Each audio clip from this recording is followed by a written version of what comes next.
बिल्कुल डिफरेंट तरीके से अचारी मसाला मठरी बनाने के लिए सबसे पहले हम अचारी मसाला को तैयार करेंगे। अचारी मसाला तैयार करने के लिए मैंने लिया है 1 टीस्पून सौंफ, हाफ़ टी स्पून मेथी दाना, हाफ़ टी स्पून अजवाइन, हाफ़ टी स्पून लिया है कलौंजी और 1 टेबल स्पून लिया है मैंने पीली वाली सरसों। तो चलिए इसे ड्राई रोस्ट कर लेते हैं। ड्राई रोस्ट करने के लिए मैंने गैस को ऑन करके इसके ऊपर पैन चढ़ा दिया है।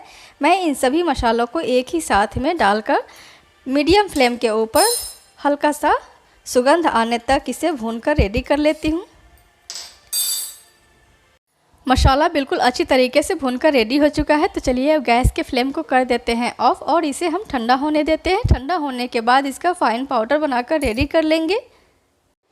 जब तक मसाला ठंडा हो रहा है तब तक मैं इस नमकीन के लिए आटा गूँथ कर तैयार कर लेती हूँ। आटा गूँथने के लिए मैंने लिया है 1 कप मैदा। इसके अंदर मैं डालूँगी 2 टेबल स्पून सूजी, साथ ही मैं डालूँगी 2 टेबल स्पून ही मैं डालूँगी देसी घी। घी डालने के बाद मैं डालूँगी कसूरी मेथी, साथ ही मैं डालूँगी स्वाद के हिसाब से नमक और इसे मैं नॉर्मल पानी की सहायता से अच्छी तरीके से गूँथकर तैयार कर लूँगी। आटा को मैंने बिल्कुल अच्छी तरीके से मसलते हुए इस तरह का सॉफ्ट बनाकर रेडी कर लिया है। तो चलिए अब इसे हम पानी से गूँथ लेते हैं। मैंने आटे का सॉफ्ट डो लगाकर रेडी कर लिया है। तो चलिए इसे हम ढक देते हैं। ढककर इसको 10 से 15 मिनट के लिए रेस्ट करने देते हैं। जब तक आटा रेस्ट कर रहा है तब तक मैं भुने हुए मसालों को पीसकर रेडी कर लेती हूँ। मैंने मसाला पीसकर तैयार कर लिया है। तो चलिए अब इस नमकीन को बनाने के लिए एक बिस्लरी घोल कर तैयार कर लेते हैं। बिस्लरी घोल कर तैयार करने के लिए मैंने लिया है 1 टेबल स्पून देसी घी, 1 टीस्पून धनिया का पाउडर, हाफ़ टी स्पून लाल मिर्च पाउडर, 1 टीस्पून लिया है आमचूर का पाउडर और बिल्कुल थोड़ा सा मैंने सॉल्ट लिया है, नमक लिया है क्योंकि आटे के अंदर मैंने नमक डाला हुआ है। और साथ ही मैंने जो अचारी मसाला पीस कर तैयार किया था उस मसाले से मैं लूँगी 1 टीस्पून। इसके अलावा मैंने लिया है 1 टेबल स्पून मैदा लिया है। इन सभी चीज़ों को मैं घी के साथ घोलकर तैयार कर लेती हूँ।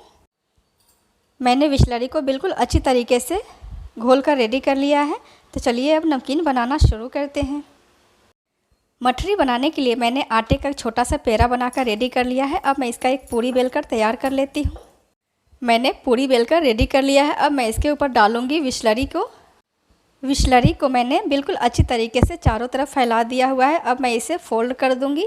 फ़ोल्ड करने के बाद मैं इसके ऊपर से भी दूसरे साइड से भी मैं इसे अच्छी तरीके से बिस्लरी लगाकर रेडी कर लेती हूँ।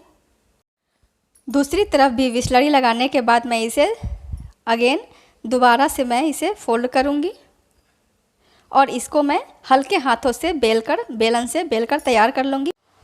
मैंने इसे बेलकर तैयार कर लिया है। तो चलिए अब इसे फ्राई कर लेते हैं।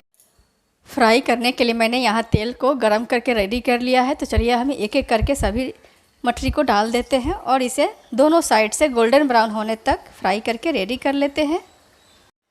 मैंने इस अचारी मसाला मठरी को दोनों साइड से गोल्डन ब्राउन होने तक लो टू मीडियम फ्लेम के ऊपर फ्राई करके रेडी कर लिया है। अब ये बिल्कुल रेडी हो चुका है सर्व करने के लिए। प्लीज़ आप एक बार मेरे तरीके से इस रेसिपी को बनाकर ज़रूर ट्राई करें।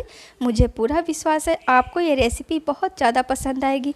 अगर आपको मेरी ये रेसिपी अच्छी लगे तो प्लीज़ आप मेरे इस रेसिपी को एक लाइक करें, मेरे इस चैनल को सब्सक्राइब करें तथा बेल आइकन को भी प्रेस करें ताकि मेरी हर आने वाली एक नई और हेल्दी रेसिपी आप तक पहुंच सके। Thank you for watching.